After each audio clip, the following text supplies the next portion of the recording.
Le film n'est pas très éloigné en fait de ce qu'on vit aujourd'hui. On a beaucoup de gens dans le monde entier qui ont beaucoup de pouvoir et qui se prennent pour des dieux. Vive la France! Vive la Révolution! C'était très très intéressant, c'était une totale autre préparation qui était beaucoup plus psychologique, où j'ai travaillé avec un psychologue, avec un neurologue, avec un historien, et on a travaillé sur ce personnage timide, complètement introverti, qui bégaye, qui a un problème avec les femmes. Mon mari est un honnête homme. Son seul tort, c'est d'être roi.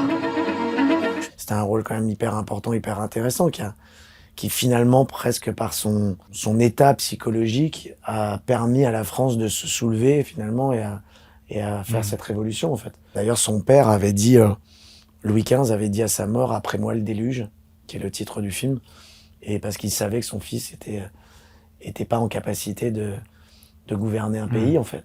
Et voilà, et puis c'est un film qui parle très très bien, je trouve, de comment ces hommes se prenaient pour des dieux, et puis leur décrépitude, leur déchéance au fur et à mesure des jours pendant ce dernier mois d'emprisonnement où ils réalisent qu'ils sont que des hommes.